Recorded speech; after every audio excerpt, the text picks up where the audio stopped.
ಆತ್ಮೀಯ ಬಂಧುಗಳೇ, ಮಹಾಭಾರತ ಉದ್ಯೋಗ ಪರ್ವ ಇದರಿಂದ ಕುಂತಿಗೆ ವಿದುಲೆಯ ಕಥೆಯನ್ನ ಹೇಳಿ ಪಾಂಡವರಿಗೆ ಸಂದೇಶವನ್ನ ಕೊಡೋದು, ಮತ್ತೆ ಶ್ರೀಕೃಷ್ಣ ಅವಳಿಂದ ವಿದಾಯ ಹೇಳಿ ಪಾಂಡವರ ಹತ್ರ ಹೋಗೋದು.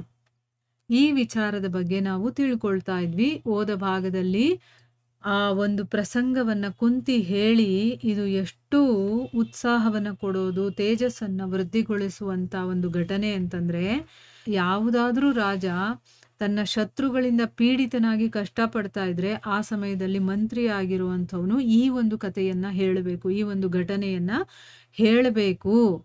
ಆಮೇಲೆ ಇದನ್ನ ಕೇಳೋದ್ರಿಂದ ಒಬ್ಬ ಕ್ಷತ್ರಾಣಿ ಒಳ್ಳೆ ಶೂರ, ವೀರ, ದಾನಶೂರ, ಧೈರ್ಯ ಇರುವಂತ ಮಗನೇ ಹುಡ್ತಾನೆ ಅಂತ ಹೇಳ್ತಾಳೆ.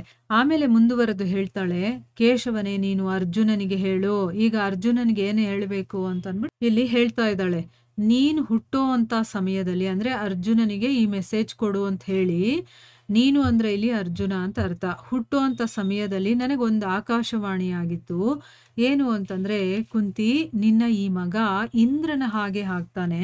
ಇವನು ಭೀಮಸೇನನ ಜೊತೆ ಇದ್ಕೊಂಡು ಯುದ್ಧ ಭೂಮಿಯಲ್ಲಿ ಬಂದಿರುವಂತ ಎಲ್ಲಾ ಕೌರವರನ್ನೂ ಕೂಡ ಗೆಲ್ತಾನೆ, ಮತ್ತೆ ತನ್ನ ಶತ್ರುಗಳನ್ನ ವ್ಯಾಕುಲಗೊಳಿಸ್ತಾನೆ. ಇವನು ಇಡೀ ಪೃಥ್ವಿಯನ್ನ ತನ್ನ ಅಧೀನ ಮಾಡ್ಕೊಳ್ತಾನೆ. ಮತ್ತೆ ಇದರ ಯಶಸ್ಸಿದೆಯಲ್ಲ, ಇದು ಸ್ವರ್ಗಲೋಕದ ತನಕ ಹರಡುತ್ತೆ. ಅಂದ್ರೆ ಅಷ್ಟೊಂದು ಕೀರ್ತಿವಂತನಾಗ್ತಾನವನು.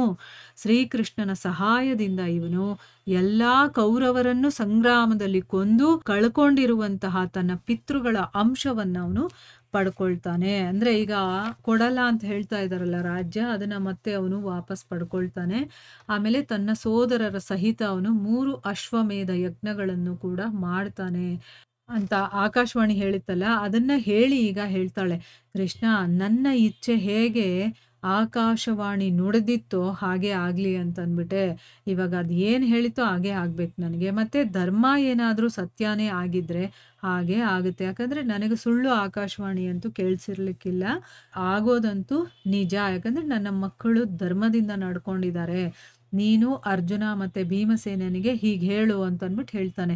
ಏನು ಅಂತಂದ್ರೆ, ಕ್ಷತ್ರಾಣಿ ಯಾವ ಕೆಲಸಕ್ಕೋಸ್ಕರ ಒಬ್ಬ ಮಗನನ್ನ ಹಡಿತಾಳೋ ಅದನ್ನ ಮಾಡುವಂತ ಸಮಯ ಬಂದಿದೆ ಈಗ ಅಂತಂದ್ಬಿಟ್ಟು ಹೇಳ್ತಾ ಇದ್ದಾಳೆ. ಅಂದ್ರೆ ನಾನು ಹಡ್ದಿರೋದು ಯುದ್ಧ ಮಾಡೋದಕ್ಕೋಸ್ಕರ ಅಂತ ಅರ್ಥ ಇಲ್ಲಿ. ಈಗ ನೀವು ಯುದ್ಧ ಮಾಡುವಂತ ಸಮಯ ಬಂದಿದೆ ಅಂತ ಅಂದ್ಬಿಟ್ಟು ಹೇಳು ಅಂತ ಅಂದ್ಬಿಟ್ಟು ಹೇಳ್ತಾಳೆ. ಆಮೇಲೆ ದ್ರೌಪದಿಗೆ ಹೇಳು, ಮಗಳೇ ನೀನು ಒಂದು ಒಳ್ಳೆ ಕುಲದಲ್ಲಿ ಹುಟ್ಟಿದೀಯಾ, ನೀನು ನನ್ನ ಎಲ್ಲಾ ಮಕ್ಕಳ ಜೊತೆ ಧರ್ಮಕ್ಕನುಸಾರವಾಗಿ ನಡ್ಕೊಂಡಿದೀಯ, ಯಾರಲ್ಲೂ ಭೇದ ಭಾವ ಮಾಡಿಲ್ಲ, ಇದು ನಿನಗೆ ಯೋಗ್ಯವಾಗೇ ಇದೆ.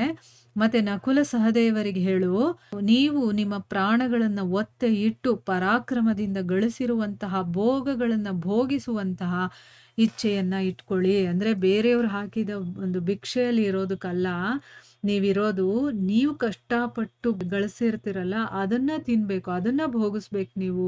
ಆ ರೀತಿಯ ಒಂದು ಆಸೆಯನ್ನ ಇಟ್ಕೊಳ್ಳಿ ನೀವು ಅಂತ ಅಂದ್ಬಿಟ್ಟು ಹೇಳ್ತಾಳೆ. ಆಮೇಲೆ ಮುಂದುವರೆದು ಹೇಳ್ತಾಳೆ, ಕೃಷ್ಣ ನನಗೆ ರಾಜ್ಯ ಹೋಯ್ತಲ್ಲ ಅದಕ್ಕಾಗ್ಲಿ, ದ್ಯೂತದಲ್ಲಿ ಸೋತ್ರಲ್ಲ ಅದಕ್ಕೂ ನನಗೆ ಬೇಜಾರಿಲ್ಲ, ಮಕ್ಕಳಿಗೆ ವನವಾಸ ಸಿಕ್ತಲ್ಲ ಅದಕ್ಕೂ ಕೂಡ ನನಗೆ ದುಃಖ ಇಲ್ಲ. ಆದ್ರೆ ನನ್ನ ಯುವತಿಯಾದಂತಹ ಪುತ್ರವಧು ಅಂದ್ರೆ ಸೊಸೆ ಇದ್ದಾಳಲ್ಲ, ಅವಳು ಸಭೆಯೊಳಗೆ ಅಳ್ತಾ ದುರ್ಯೋಧನನ ಕೆಟ್ಟ ಕೆಟ್ಟ ಮಾತುಗಳನ್ನ ಕೇಳಿಸ್ಕೊಂಡ್ಲಲ್ಲ, ಅದು ನನಗೆ ಬಹಳ ದುಃಖವನ್ನ ಕೊಡ್ತಾ ಇದೆ. ಅದು ಭೀಮ ಮತ್ತೆ ಅರ್ಜುನನಿಗಂತೂ ಬಹಳ ಅಪಮಾನಜನಕವಾಗಿರುವಂಥದ್ದು. ನೀನವರಿಗೆ ಇದನ್ನ ನೆನಪು ಮಾಡಿಕೊಡು. ಹೀಗೆಲ್ಲ ಆಯ್ತು, ನೀವೇನ್ ಮಾಡ್ತಾ ಇದ್ರಿ ಅನ್ನೋ ರೀತಿ ಅಂದ್ರೆ ಆ ಘಟನೆಯನ್ನ ಅವರಿಗೆ ನೆನಪು ಮಾಡಿಕೊಡು. ಆಮೇಲೆ ದ್ರೌಪದಿ, ಪಾಂಡವರು ಮತ್ತೆ ಅವರ ಮಕ್ಕಳಿಗೆ ನನ್ನ ಕಡೆಯಿಂದ ಕುಶಲ ಪ್ರಶ್ನೆಗಳನ್ನ ಕೇಳು, ಎಲ್ಲರೂ ಹೇಗಿದ್ದೀರಾ ಅಂತ ಕೇಳಿದ್ಲು ಅಂತ ಅಂದ್ಬಿಟ್ಟು ಹೇಳು. ಮತ್ತು ಅವರಿಗೆ ನನ್ನ ಕುಶಲತೆಯ ಬಗ್ಗೆ ಮತ್ತೆ ಮತ್ತೆ ತಿಳಿಸ್ಬಿಡು. ಅಂದ್ರೆ ನಾನು ಹೇಗಿದ್ದೀನಿ ಇಲ್ಲಿ ಅನ್ನೋದ್ರ ಬಗ್ಗೆನೂ ಅಲ್ಲಿ ತಿಳಿಸು. ಈಗ ನೀನು ಹೋಗು, ನನ್ನ ಮಕ್ಕಳ ರಕ್ಷಣೆಯನ್ನ ನೀನು ಮಾಡ್ತಾ ಇರು, ನಿನ್ನ ಮಾರ್ಗ ನಿರ್ವಿಘ್ನವಾಗಿರ್ಲಿ ಅಂತ ಅಂದ್ಬಿಟ್ಟು ಹೇಳ್ತಾಳೆ. ಅಂದ್ರೆ ಇಲ್ಲಿನ ಸಮಾಚಾರ ಏನು ಅಂತ ಅಲ್ಲಿ ತಿಳಿಸು, ನನ್ನ ಮಕ್ಕಳಿಗೆ ನನ್ನ ಮೆಸೇಜ್ ಏನು ಅಂತ ಅಂದ್ಬಿಟ್ಟು ಹೋಗಿ ತಿಳಿಸು ಅಂತ. ಈಗ ಕುಂತಿ ಕೂಡ ಯುದ್ಧವನ್ನೇ ಬಯಸ್ತಾ ಇದ್ದಾಳೆ ಇಲ್ಲಿ. ಯಾಕೆಂದ್ರೆ ತನ್ನ ಸೊಸೆಗೆ ಅಷ್ಟೊಂದು ಅವಮಾನ ಆಗಿದೆಯಲ್ಲ, ಅದನ್ನ ಅವಳು ಸಹಿಸ್ಕೊಳ್ಳೋದಕ್ಕೆ ಆಗ್ತಾ ಇಲ್ಲ. ಅದಕ್ಕೋಸ್ಕರ ವೈಶಂಪಾಯನರು ಹೇಳ್ತಾರೆ, ಆಗ ಭಗವಂತ ಕೃಷ್ಣ ಕುಂತಿಗೆ ಪ್ರಣಾಮವನ್ನ ಮಾಡ್ತಾನೆ, ಅವಳಿಗೆ ಪ್ರದಕ್ಷಿಣೆ ಹಾಕಿ ಹೊರಗಡೆ ಬರ್ತಾನೆ. ಅಲ್ಲಿಗೆ ಬಂದು ಅವನು ಭೀಷ್ಮಾದಿ ಪ್ರಧಾನ ಕೌರವರ ಜೊತೆ ಅವನು ಬೀಳ್ಕೊಡ್ತಾನೆ. ಮತ್ತೆ ಕರ್ಣನನ್ನ ರಥದಲ್ಲಿ ಕೂರಿಸ್ಕೊಂಡು ಸಾತ್ಯಕಿ ಜೊತೆ ಹೊರಡ್ತಾನೆ. ಭಗವಂತ ಹೋದ ಮೇಲೆ ಕೌರವರು ಒಬ್ರಿಗೊಬ್ರು ಸೇರ್ಕೊಂಡು ಅವರ ವಿಷಯದಲ್ಲಿ ಬೇಕಾದಷ್ಟು ಅದ್ಭುತ ಮತ್ತೆ ಆಶ್ಚರ್ಯಜನಕವಾದಂತಹ ಮಾತುಗಳನ್ನ ಆಡೋದಕ್ಕೆ ಶುರು ಮಾಡ್ತಾರೆ. ಭಗವಂತ ಹೇಗೆ ಏನು ಅನ್ನೋದ್ರ ಬಗ್ಗೆ ಅವರು ಮಾತಾಡ್ತಾ ಇರ್ತಾರೆ. ನಗರದಿಂದ ಹೊರಗಡೆ ಬಂದು ಶ್ರೀಕೃಷ್ಣ ಏನ್ ಮಾಡ್ತಾನೆ, ಕರ್ಣನ ಜೊತೆ ಕೆಲವು ಗುಪ್ತವಾದ ಮಾತುಗಳನ್ನ ಆಡ್ತಾನೆ. ಯಾಕಂದ್ರೆ ಅವ್ರ ಮುಂದೆ ಎಲ್ಲ ಅದನ್ನ ಹೇಳಕ್ಕಾಗಲ್ಲ ಅಂತಂದ್ಬಿಟ್ಟು ಅವನಿಗೆ ಸಪರೇಟಾಗಿ ಕರ್ಕೊಂಡೋಗಿ ಊರಿನ ಹೊರಗಡೆ ಅವನ ಜೊತೆ ಮಾತಾಡ್ತಾನೆ. ಆಮೇಲೆ ಅವನಿಗೆ ವಿದಾಯ ಹೇಳಿ ಅವನು ಹೊರಡ್ತಾನೆ.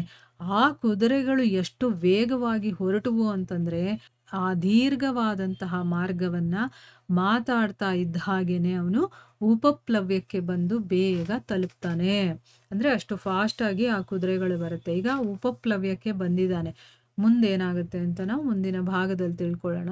ಹರೇ ಕೃಷ್ಣ.